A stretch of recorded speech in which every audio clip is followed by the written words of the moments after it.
Most sales managers stay stuck at level 1. They think because they're running meetings and tracking numbers that they're leading. But when you're trying to scale a sales team past 100K a month into 500K a month or even $1 million a month, what got you here won't actually get you there. In this video, I'm breaking down the 4 levels of sales managers from basic team supervisors all the way to elite operators. I'll walk you through what shifts at each stage, how your leadership, systems, coaching style, and management need to evolve. Based on real teams I've led across 11 industries and $32 million in revenue, this is the blueprint I've used to scale teams to $1 million a month and beyond. Now, whether you're a founder trying to install your first manager or a manager trying to break through your next ceiling, you'll know exactly where you're at, what's holding you back, and what to do next. So let's get into it. This is the 4 levels of sales managers and how to actually move up. Now, for some quick context, I've generated $32 million US online through sales management, taking teams from anywhere from 85 to 611K a month in 5 months, 400 to 800K in 3 months, 110 to 363, teams from 0 to 215K in the first 30 days, countless teams from 300 to $1 million a month. And then on top of that, privately coaching salespeople and ramping them into their accounts, anywhere taking them from 20K a month historically to 50K a month in 3 months, 36 to 88K a month, and 35 to 53K a month, on top of the fact I've been fortunate enough to take hundreds of salespeople from $0 to $10,000 a month as well. All right. Now, I've seen teams at $1 million a month with level 1 sales managers holding them back, and then alternatively teams at 100K a month, for example, with level 3 managers that are punching way above their weight. And that is in large part because revenue is the output of a lot of moving parts like market positioning, fulfillment, unit economics, leadership, and operations. And it's not an absolute clean measure of how proficient a sales manager actually is, right? So in this video, we're not going to be ranking purely by revenue bands. We'll be ranking by how you actually operate, whether it's the responsibility you actually take, how you hire, ramp, and run pips, for example, how you use and leverage data for your decision making, and how you actually spend your time, right? Because most managers think that if they run meetings or track numbers or just tell people what to do, they're doing their job, where in reality, they're oftentimes counting activity, firefighting just bad weeks and reacting to them, slapping their salespeople on pips with no real plan for them to succeed, and then blaming leads or marketing or the offer for everything that's happening to them. Whereas what actually matters is your operating level as a sales manager, which is how you think about responsibility and ownership, how you hire, ramp, and run pips, how you use data as opposed to stories, and how much leverage your calendar actually has as a sales manager. All right, so in this video, I'm going to walk you through the 4 levels of sales managers. Level 1 being the scorekeeper, level 2 being the hero fixer, level 3 being the system builder, and level 4 being the architect. So you'll see how each level essentially behaves, at each level, how sort of you handle hiring, ramping pips, how sales managers at each level use numbers and urgency, and the consequences of that, including revenue patterns and what to change to move up a level. All right. Now, just a quick disclaimer on revenue. I might reference revenue bands as symptoms, but not as rules, right? Because you can, like I said, have a scorekeeper managing $1 million a month team, and you'll see, say, bloated headcount, volatility, and reps churning, as opposed to a system builder at 100K a month. It's just oftentimes held back by offer or market positioning, but not sales operations. So you don't want to use your Stripe screenshot to place yourself. Instead, use what you actually do week to week, what systems you've built and actually run for the account, and really how your salespeople talk about you when you're not in the room. So as a non-negotiable, you always want to consider ownership and responsibility first. And one frame that you need in your head for all of the levels, that is, if for example, a sales rep shows up, they have a good attitude, they actually want to win, and they still aren't performing, that is on you as a sales manager. It's either you've got the wrong person because of poor hiring in the wrong seat, or it's the right person and the ramping or the PIP is sufficient, right? You sort of leave them to sink or swim. Whereas a PIP is not a sink or swim sort of throwaway system, because if you consider the fact that like they've fallen into that problem, so how can you expect them to get themselves out of it? By the very nature of you putting them on a PIP, you're essentially saying that they're not qualified to perform at the standard, which means they're at a lack of skill. So if you don't change how often you review their calls, how specifically you actually coach them, what daily reps and weekly gates that you put in place for them, you're just delaying firing them and then you'll be blaming them on the way out. Now, we prevent 90% of that by hiring for attitude and aptitude, right? And then training for skill, ramping into a gold standard process built by the founder or the top rep who established what is the baseline sales process, which we'll go through, and then owning it. If that they miss, it's either you're hiring or you're ramping. So just keep that in mind as we walk through each level, is that ownership is number one, right? So for stage 0 or founder led, which is really pre-level 1, it's really just you. Your job is to prove PMF or product market fit and a repeatable selling system. So to do that, as opposed to stories, you obviously need some data. So to do that, you want to track your shows, your close percentage, AOV, and cash collected per book call, right? That's going to be the data points to establish the baseline foundation of your sales system. So what you want to be doing is obviously taking track of your script or your process that someone else could eventually follow. You have no business hiring reps or managing really until you can close either cold or colder traffic repeatedly. You can explain why deals don't close in plain English. You have at least a rough process and a call flow that isn't just you winging it if you hope in future to bring on salespeople onto the account. Because if you skip this, everything will be built on sand, and it'll be the very reason why your salespeople don't succeed when you do hire them in 6 months, right? From there, straight into level 1 is the scorekeeper, where their mindset is, I'm really just responsible for sort of watching the numbers. They're sort of like a caretaker, right?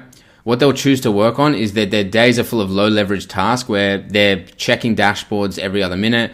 They're really just asking salespeople throughout the day how many dials they've done. They're heavily posting reminders in Slack and oftentimes reactive in Slack as opposed to meticulous with their time, where they'll rarely actually touch the uncomfortable work, which is firing or reassigning mishires or hiring proactively, rewriting a ramp plan or actually getting a solid ramp plan that is proven based on experience, and actually sitting down to systematically review calls every single day and provide training from that.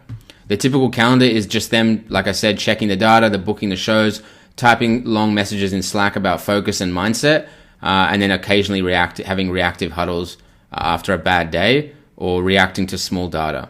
Now, in terms of how they actually hire, ramp, and place salespeople on pips, in hiring, they'll just say, well, the person seemed hungry on the interview, or it was just a connection that they had. In ramping, they may shadow a few calls, they maybe get them to follow a script, and then sort of sink or swim, get straight onto the calendar. And in terms of pip, it's very vague. They just say, we need to talk, or they're just very authoritative and oftentimes just kind of operating and leveraging fear. Where they have no written system or plan and no daily practice to actually, God forbid, help the salespeople get out of the pip. In terms of data and systems, they might have one simple sheet, a couple of CRM views that someone else gave to them. They won't have a consistent scorecard or any form of test log to make sure whatever process they've put in place, they know why they work. And in terms of their decisions, they're oftentimes based on vibes or oftentimes what someone else has told them and stories. In terms of their urgency and accountability, they oftentimes don't have any until they do, and then they panic, right? It's very tumultuous and like a roller coaster. They don't have any real standards like open to goal, which is you work until you get the thing done, the data point done, whether it's the dials or what have you, or putting in place a 48-hour implementation rule, for example, for a new SOP. And all of their accountability points outwards, right? Whether it's the leads, the market, the sales team, more so than inward in taking leadership control. In terms of consequences and revenue patterns, you'll see new reps succeed or fail randomly. This is why they heavily focus on trying to identify talent that they can pick into the account, as opposed to consistently ramping salespeople into success.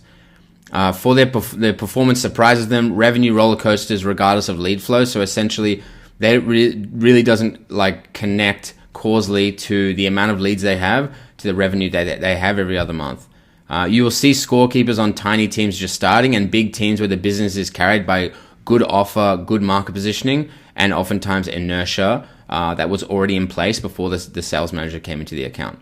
So how to move up from scorekeeper to a hero fixer is stop just counting and actually start coaching. Do at least one core review per rep per week, one win, one loss, and add a real weekly training block with a single focus. For example, discovery or problem finding, and essentially achieving critical mass in that phase of the sales process, right?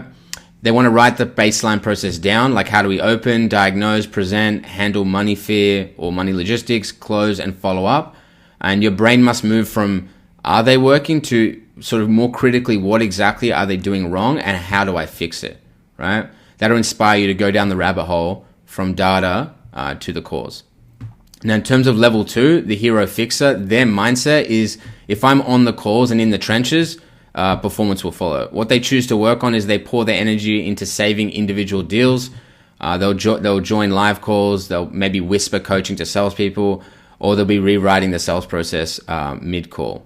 It feels high leverage because they see wins, but most of their effort never becomes an actual repeatable system. It's often filled with expert bias, and their typical calendar is sitting on a ton of calls. They're trying to rescue sales calls, whisper coaching to salespeople, doing back-to-back role play sessions, and still oftentimes closing a lot of their own deals, right? Now, in terms of how they hire, ramp, or put salespeople on a PIP, their hiring is still mostly gut feel, but they do look for some kind of criteria like coachable and maybe hungry. In terms of their ramp, it's heavy one-on-one time, lots of live feedback, and the ramp success depends on how much they actually personally touch with the rep in a one-on-one call fashion, right? In terms of their PIP, they do have more structured conversations, but it's still mostly what you'd call qualitative, right? Versus a more written OS that's been proven based on data in the past to have successfully got salespeople out of PIPs, which is something as a sales manager you should pride yourself on, and the opposite if you don't get salespeople out of a PIP. In terms of data and systems, they track some KPIs, close, obviously show all the basic, most important numbers and drivers, but they don't have a standard ramp timeline with KPIs or data during that ramp. They don't have a consistent PIP template or a PIP workshop over 3 to 5 weeks, and they don't really have a test loop when they're changing parts of the sales process. In terms of their urgency and accountability, they do have lots of urgency. They're always on, always grinding, and oftentimes waking up and jumping on Slack and starting to reactively get back to everyone, right? But urgency is pointed at activity and not so much at creating a long-term system that will work largely without them, and then they can apply their energy into that, right? They feel personally responsible, but will default to I'll do more instead of I'll change the environment. And this is very important when going to the next step, right? In terms of their consequences and revenue patterns, the close rate may go up, sales reps do become better, but if the manager is exhausted, everything really relies on their presence, right? If they get sick or disappear for a week or whatever, however they feel, the numbers will fall apart, right? Hero fixes are common in, like I said, the 100 to 300K a month band, and in bigger teams where the leadership loves just pure hustle and being in the trenches, but it isn't built on any long-term leverage. And this is why you'll see a revolving door of salespeople, right? How to move from hero fixer to system builder is to turn tribal coaching into systems where you codify a clear ramp plan, which is from weeks 1 to 4 with outputs and KPIs and phase gates and sales assets and training for them to successfully pass through each phase gate.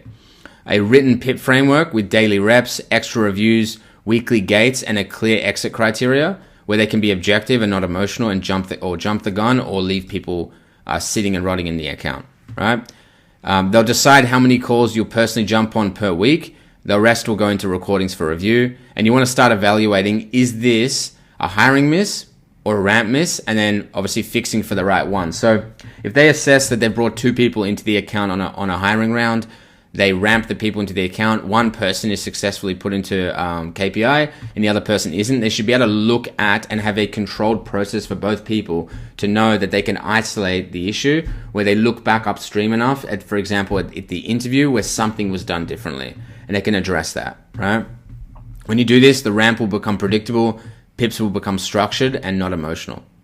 Now onto level 3, or the system builder. Their mindset is my job's to build and improve the machine. And what they choose to work on, really the top of their list, is always hiring and ramping decisions, core reviews that represent the real constraint shown in the data, whether it's show, close percentage, or cash collected per book call, looking at their AOV, for example, as opposed to their close rate or their pitch rate, and addressing the lowest hanging fruit.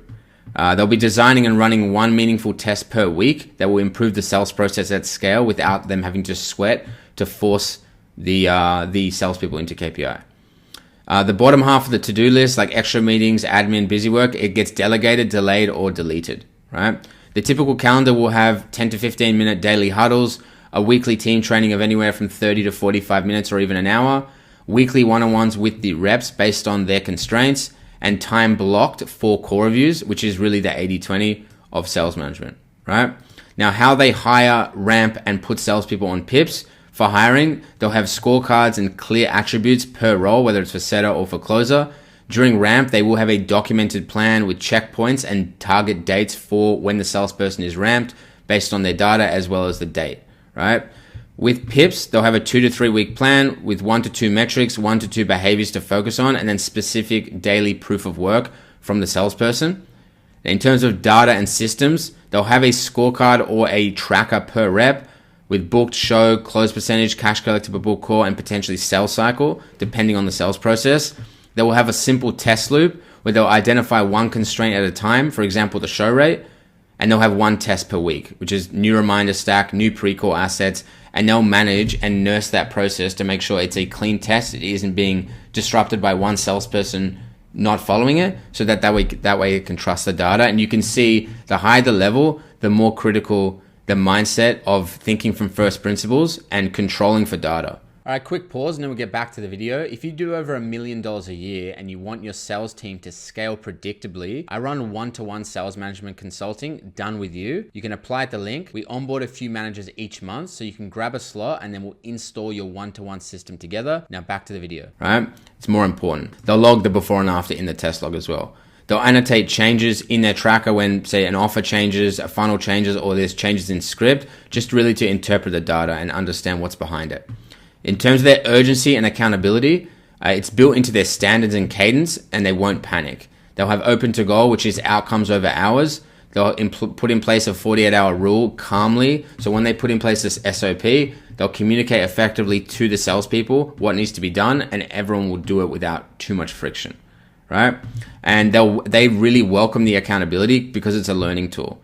They look at the data, they're able to look at the right data, not hide themselves from data, which is a lot of lower level salespeople will do. They'll understand the time frame, the method, and really sometimes seek out external operators and coaches, really just to start leveling up, which is ironic, where the higher the level of the salesperson or just the entrepreneur, the more they'll seek out outside help, right? In terms of their consequences or revenue patterns, their performance is really no longer mysterious and a lot more consistent. The new hires ramp in reasonable, predictable time. It's a pretty predictable process. Underperformers either improve or they execute early and cleanly. Revenue becomes a lot more stable and the upward trajectory is a lot more clear, and improvements will compound, right? You'll see system builders in solid sort of 100 to 500K a month accounts that feel calm and predictable, and really their job is quite high leverage. Occasionally they'll be stuck in smaller businesses where potentially the market positioning is the bottleneck, not the sales operations. Now, how to move from system builder to architect is you need to shift focus from running the machine to building people and culture around it. So what you want to look to start doing is promoting 1 to 2 team leads or senior salespeople and start to give them at least pods of up to potentially 6 setters or 6 salespeople, depending on the size of your account, where they'll run some training and reviews. And this is why it was always important, just like how you built a sales process to ramp salespeople into, you needed to have a management process to ramp managers into, because you're going to be quality controlling or managing them, manage the team.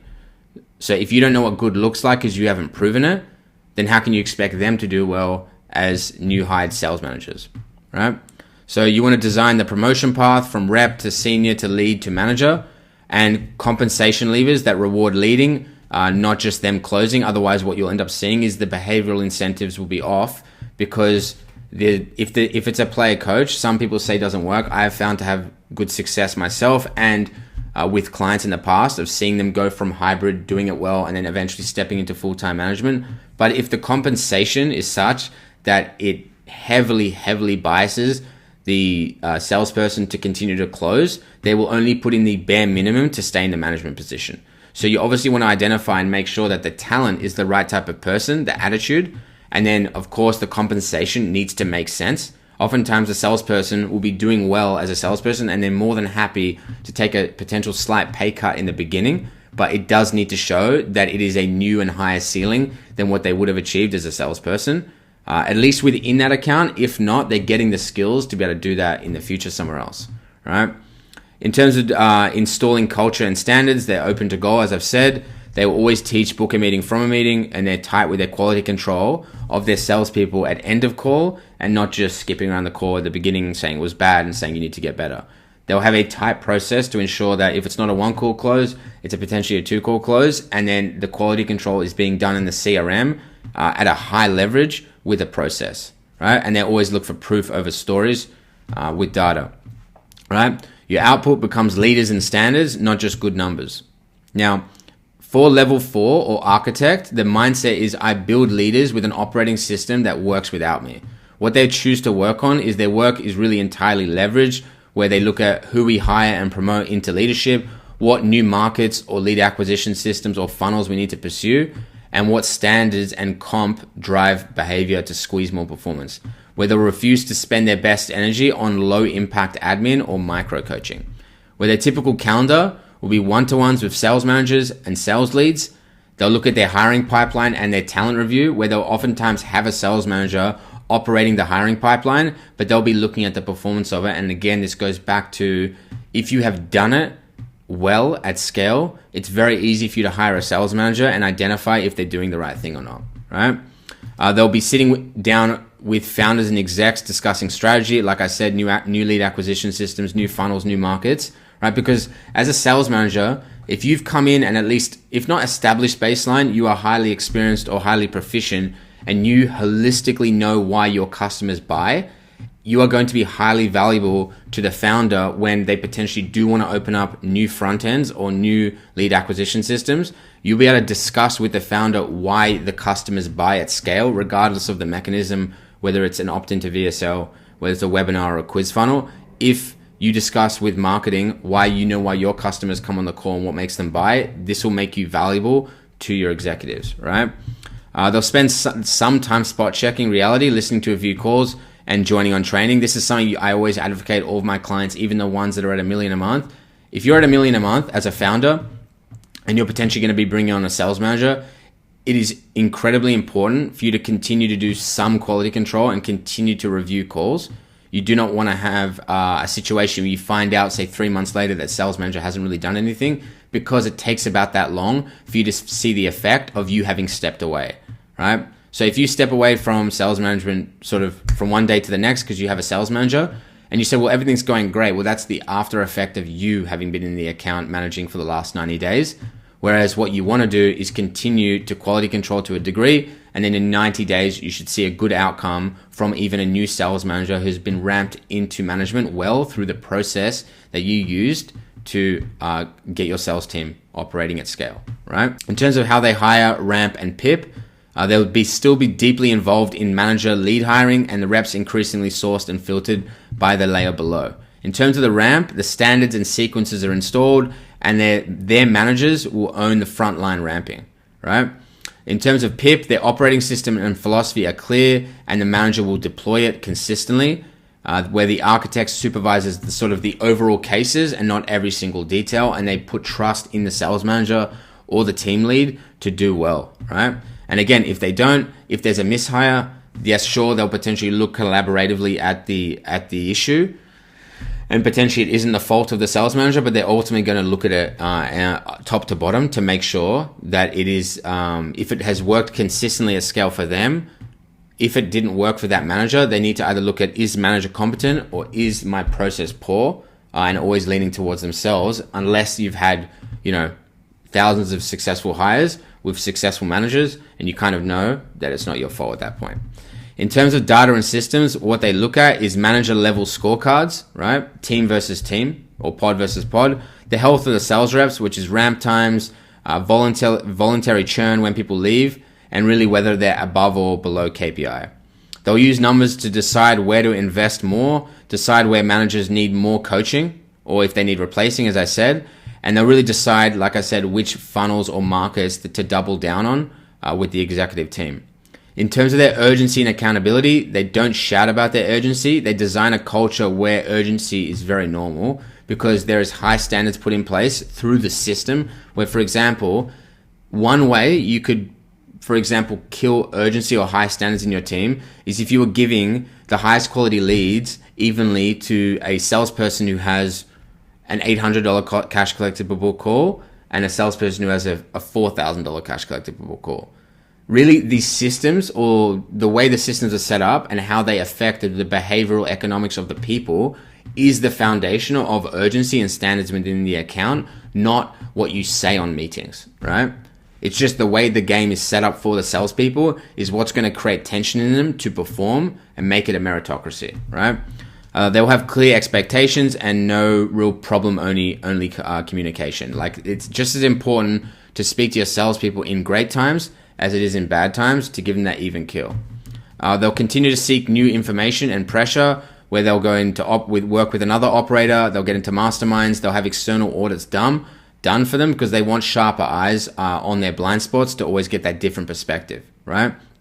In terms of the consequences and revenue patterns, they can open up new funnels in new regions and spin up teams behind that pretty effectively.